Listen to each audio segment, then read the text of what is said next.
Israel ने फिलिस्तीनी Islamic जिहाद के ब्रिगेड कमांडर को मार गिराया है। गाजा में मिसाइल धमाका करके कमांडर मोहम्मद कैटरी को आईडीएफ ने ढेर कर दिया है। तो उधर ईरान के एक मिलिट्री बेस पर हुए विस्फोट में ईरान रिवॉल्यूशनरी गार्ड के एक कर्नल और कैप्टन की मौत हो गई है। ईरान के मिलिट्री बेस पर हमले के आरोप मोसाद एजेंट्स पर लगे हैं और इसके बाद supreme leader Khamenei Hezbollah chief Nasrallah को अब नए मिशन पर लगा दिया है। स्पेशल रिपोर्ट में देखिए खामनेई के एटमी ट्रैप में कैसे फंस गए नेतन्याहू।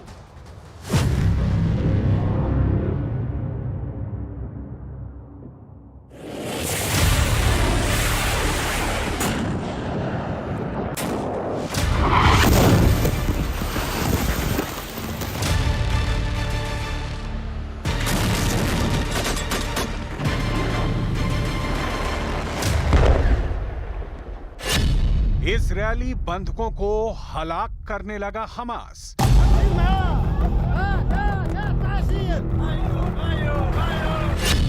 पीस डील में फट गया नसरल्लाह बम।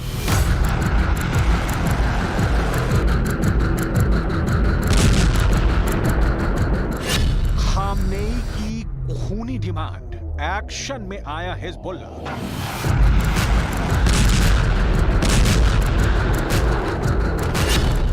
ईरानी कैप्टन और कर्नल को गैस चैम्बर में किसने भुना? जेनिन में बारूदी जलजला उठ रहा है। वेस्ट बैंक को नेतन्याहू के बुलडोजर रौंद रहे हैं। रफा और गाजा का चप्पा चप्पा मिसाइल से पड़ चुका है। इजरायल इस कदर बौखलाया हुआ है कि दुश्मन को मटिया मेट करने से पहले नहीं रुकने वाला है। प्राइम मिनिस्टर नेतन्याहू ने ऐलान कर दिया है कि कुछ दुश्मन हमास युद्ध को खत्म नहीं होने देने का प्रण लेकर बैठे हैं।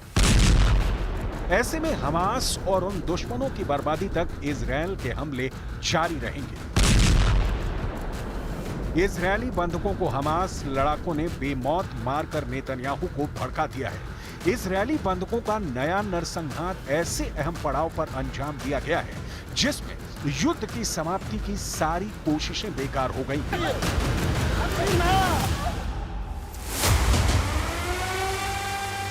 कतर के दोहा में गाजा युद्ध विराम समझौते की बातचीत के बीच 6 इजरायली बंधकों को बेरहमी से मौत के घाट उतार दिया गया है। बंधकों को तब गोलियों से भुना गया जब इजरायल डिफेंस फोर्स उनके बेहद करीब पहुंच गई थी। हमास के सुरंग में बंधक बनाए गए जिन 6 इजरायली नागरिकों को मारा गया उनकी डिटेल भी सामने आ गई।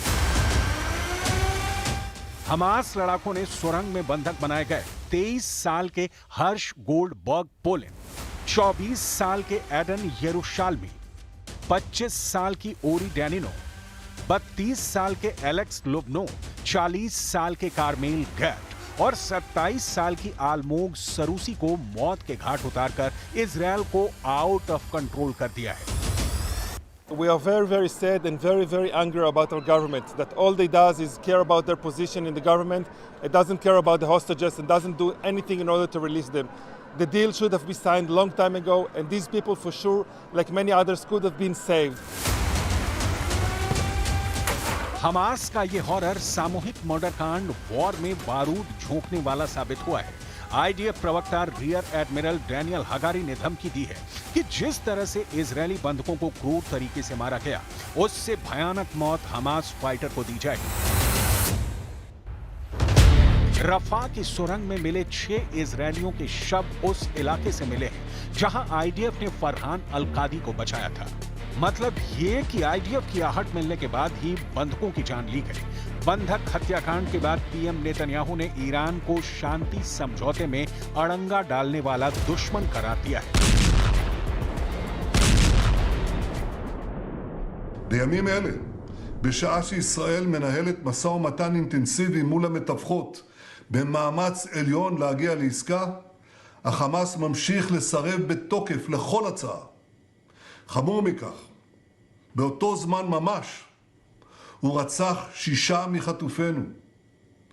מי שרוצה החטופים לא רוצה עסקה. अब तक शांति की पहल में जुटा अमेरिका भी बंधक हत्याकांड के बाद से भड़का हुआ है। इसकी वजह यह है कि जिन 6 बंधकों को मारा गया उसमें एक हर्ष गोल्डबर्ग पोलैंड अमेरिकी है। इसलिए भी बंधक हत्याकांड का ऑर्डर तेहरान से आया हुआ माना जा रहा है। इजरायल को वॉर जोन में भी जोरदार झटका लगा है। हमास लड़ाकों ने इजरायल सुरक्षा बल के 3 जवानों को भी मौत के घाट उतार दिया है। दक्षिणी वेस्ट बैंक के तारकोमिया के पास गोलीबारी में 3 इजरायली पुलिस अधिकारी मारे गए हैं। बंदूकधारियों ने वेस्ट बैंक और इजरायल के बीच एक चेक पॉइंट पर गोलीबारी की और फरार हो गए। बैक टू बैक मिल रहे सेटबैक ने इजरायली धमाकों की धार तेज कर दी है। आईडीएफ ने पूरे जेनिन को जेल में तब्दील कर दिया है। हमास फाइटर को सुरंग में घुसकर सर्च किया जा रहा है। मैप पर देखिए जेनिन की घेराबंदी कैसे की गई है। 42 किलोमीटर में फैले जेनिन में फिलहाल 23,628 शरणार्थी कैंप में हैं। बीते 5 दिन से इजरायली फोर्स जेनिन में एयर स्ट्राइक और ग्राउंड अटैक कर रही है। जेनिन के सभी बॉर्डर पर इजरायली फोर्स ने मिट्टी और मलबे की दीवार खड़ी कर दी है। हमास फाइटर जेनिन में अंडरग्राउंड टनल में सिमट कर रह गए हैं। जेनिन वेस्ट बैंक का आखिरी छोर है।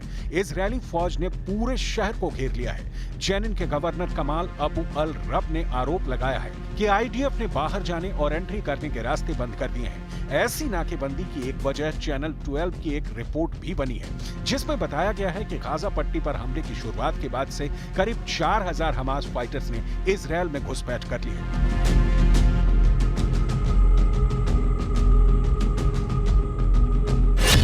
रिपोर्ट में दावा किया गया है कि हमास के नुख्बा फोर्स के लगभग 3800 लड़ाकों ने बॉर्डर पार किया। 7 अक्टूबर को हुए हमले के दौरान इजरायल में घुसे नुख्बा फोर्स के लड़ाके अब भी इजरायल में छिपे बैठे हैं। इजरायल में लूटपाट और डकैती की जितनी वारदातें हो रही हैं, उन्हें यही नुख्बा लड़ाके अंजाम दे रहे हैं। नुख्बा फाइटर्स के साथ फिलिस्तीनी इस्लामिक जिहाद के मेंबर भी इजरायल में घुसकर स्लीपर सेल का काम कर रहे हैं। इजरायल के लिए नुख्बा के खूंखार लड़ाकों की शिनाख्त करना भी आसान नहीं, क्योंकि नुख्बा लड़ाके मोहम्मद अल कादी की मौत के बाद किसके इशारे पर काम कर रहे हैं, इसका किसी को पता नहीं। अली मोहम्मद अल कादी 7 अक्टूबर को इजरायल में हुए नरसंहार की प्लानिंग में शामिल था। इजरायल में नरसंहार के 6 दिन बाद अल कादी की मौत हो गई। अल कादी को इजरायल ने ड्रोन अटैक में ढेर करने का दावा किया था। अल कादी के बाद नुख्बा फोर्स का कमांडर कौन बना, इसका औपचारिक ऐलान अब तक नहीं हुआ है। यानी इजरायल का नुख्बा कमांडर तक पहुंचना बेहद मुश्किल है। उधर हसन नसरल्लाह ने नेतन्याहू के लिए बड़ी मुसीबत खड़ी कर दी है। कतर में नसरल्लाह के एजेंट पीस डील में ब्रेकर बने हुए हैं। हिजबुल्लाह लड़ाके लेबनान फ्रंट पर बड़े हमले का प्लान बनाकर रेडी हैं। ईरान के सुप्रीम लीडर खामनेई का सिग्नल मिलते ही खूनी कोहराम मचना तय है। खामनेई जल्द इजरायल पर अटैक का ग्रीन सिग्नल दे सकते हैं। इसकी वजह है ईरानी सेना के 2 टॉप ऑफिसर की मौत। ईरान के इस्फहान में कैप्टन मोजतबा नजारी और लेफ्टिनेंट कर्नल मोख्तार मोर्शेदी की मौत हो गई है। ईरानी सेना के दोनों वरिष्ठ अधिकारियों की मौत गैस से दम घुटने की वजह से हुई। ये गैस रिसाव एक विस्फोट के बाद हुआ। धमाका ईरानी रिवोल्यूशनरी गार्ड्स के एक वर्कशॉप में हुआ।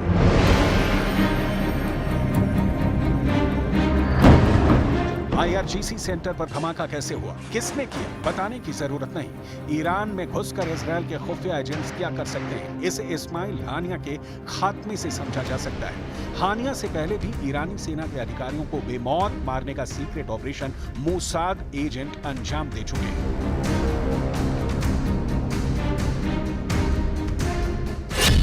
2011 में तेहरान के पास एक मिसाइल बेस पर धमाका कर कमांडर हसन तेहरानी मोकदाम के साथ 17 लोगों को मारा गया था।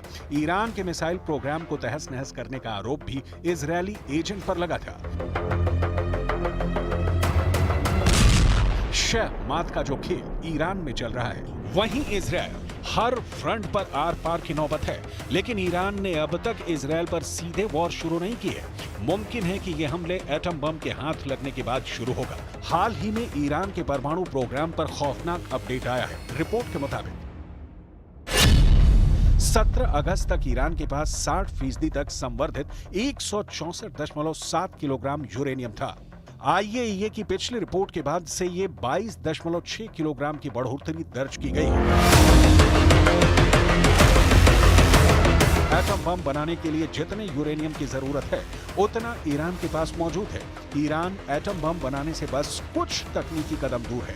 मतलब साफ है कि जिस दिन खामनेई की सेना एटम बम से लैस होगी उसी दिन से बदला शुरू होगा।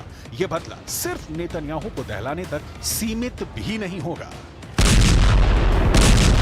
ईरान की सबसे बड़ी दुश्मनी सुपर पावर अमेरिका से है। अमेरिका से ईरान के बहुत पुराने हिसाब बाकी हैं। अली खामनेई इजराइल से ज्यादा नफरत अमेरिका को करते हैं। इसका ओपन ऐलान उन्होंने कई बार किया है कि ईरान के एटम बम का फर्स्ट टारगेट अमेरिका होगा।